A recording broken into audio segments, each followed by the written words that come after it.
À Velika Novosilka, les gens s'attendaient à ce que les Ukrainiens tiennent plus longtemps. Alors, c'est une idiotie du commandement ukrainien de leur avoir dit de tenir jusqu'au bout et de ne pas s'échapper, de ne pas battre en retraite. Là, ce que vous voyez sur la carte, c'est, voilà, j'y vais, ici, il y avait une poche. Voilà. Les Russes ont réussi, il me semble que c'était hier, à faire la jonction et à entrer, dans cette partie de la ville. Peut-être que je devrais le refaire, mais le problème est que ils n'ont pas tenu.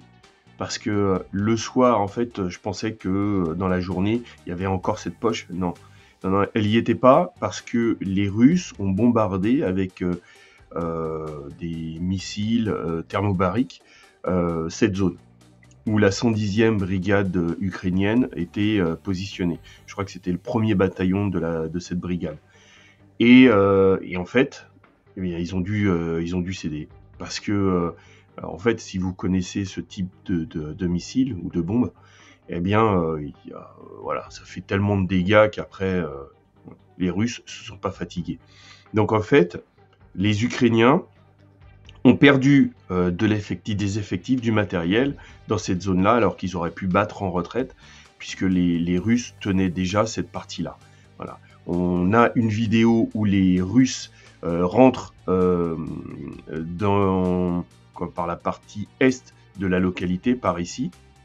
On a une vidéo et bon, il y a des tirs, des drones qui essayent de les intercepter, mais bon, ils n'ont eu aucun dégât et ils ont pu arriver au centre de la ville et donc bloquer la retraite des Ukrainiens. Ce qui fait que, en plus d'avoir eu le bombardement, c'était fini.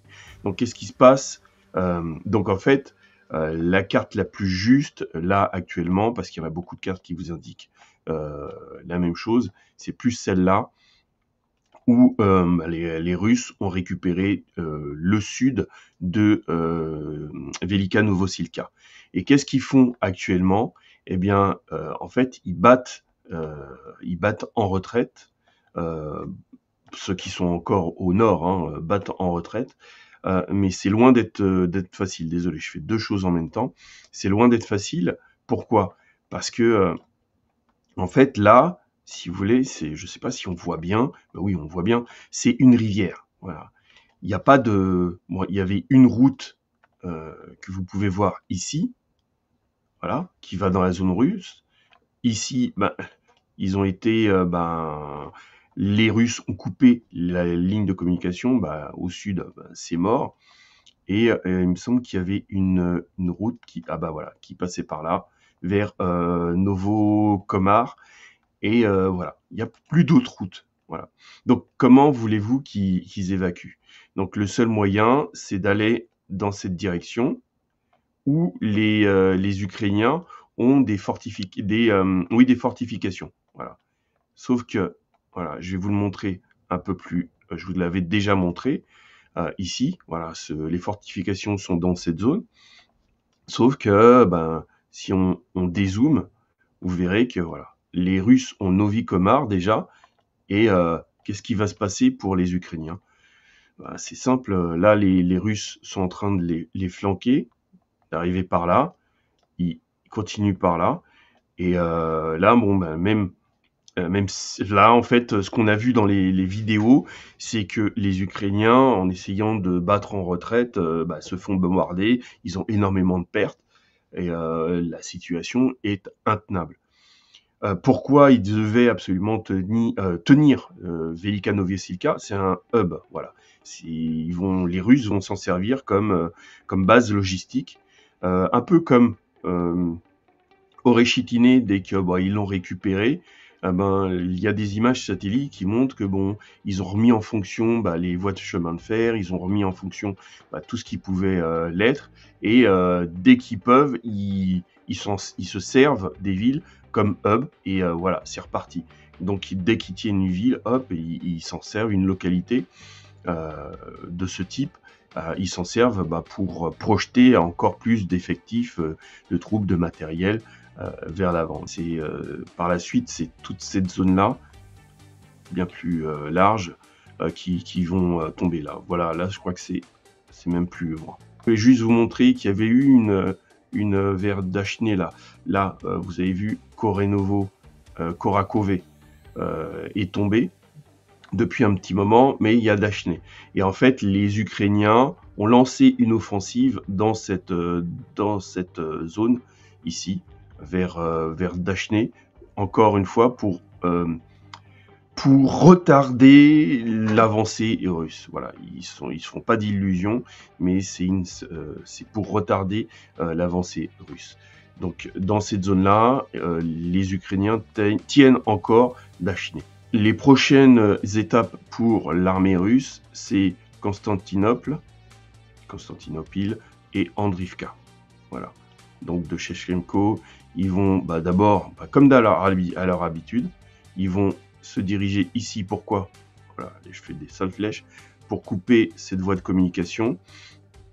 Ils vont aller ici pour couper cette voie de communication vers Dachnée.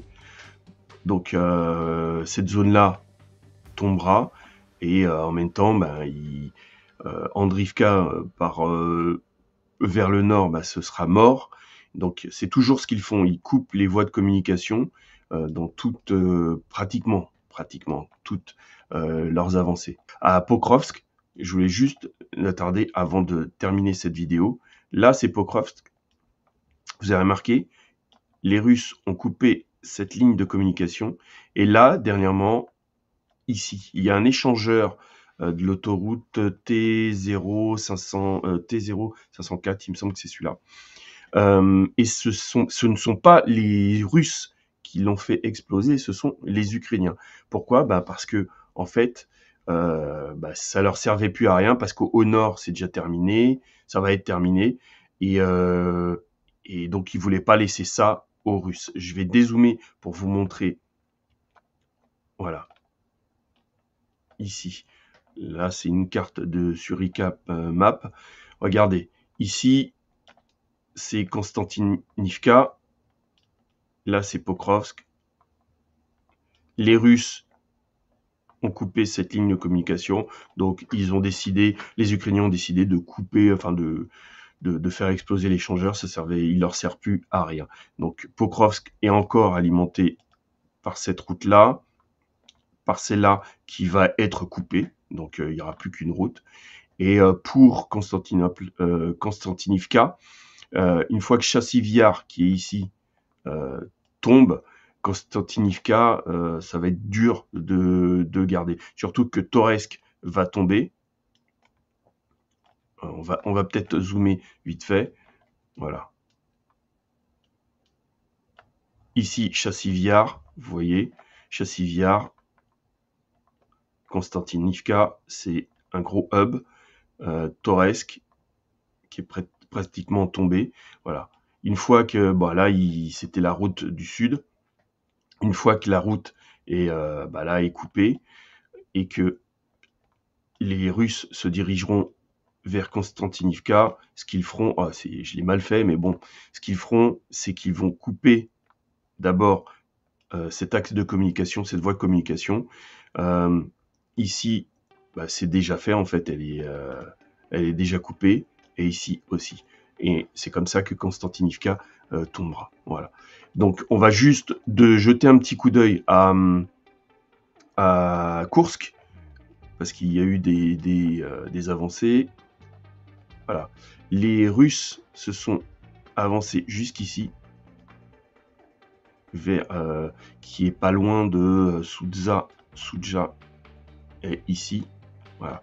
Donc les Russes, comme je vous l'avais montré, voilà, c'est cette ligne-là, cette route-là. On va peut-être la mettre en bleu pour que ce soit plus clair, comme ça. Voilà. Là, il y a cette route-là. Et donc, ici, on voit l'objectif des Russes, Soudja. Et donc, une fois qu'ils auront... là, ils vont arriver forcément ici. Une fois qu'ils vont couper cette route-là. Pour tout le reste de l'incursion à Kursk, ce sera pas possible pour les Ukrainiens de tenir. Donc c'est pour ça qu'ils ont envoyé des renforts, des effectifs, du matériel à Soudzha pour tenir un maximum le temps qu'il y ait des négociations. Voilà. Mais les Russes ont bien avancé ici, jusque-là. Donc il leur reste plus que quelques kilomètres pour arriver jusqu'à cette route. Mais en fait, cette route, c'est le poumon de l'incursion ukrainienne à Kursk. Voilà. Ici, une fois qu'elle est coupée, ben, c'est terminé. Donc c'est l'objectif des Russes. Soudzha et couper cette route. Donc, comme vous le savez, sur cette chaîne, elle est démonétisée, hein, sur YouTube en tout cas. Je la mets aussi sur TikTok. Sur TikTok, bon, on a très peu d'abonnés, donc je gagne rien là-dessus. Le seul plaisir que j'aurais, c'est de vous recevoir sur Telegram. Si vous pouvez nous rejoindre, ce serait cool. Voilà. Donc, serrez les rangs et restez unis.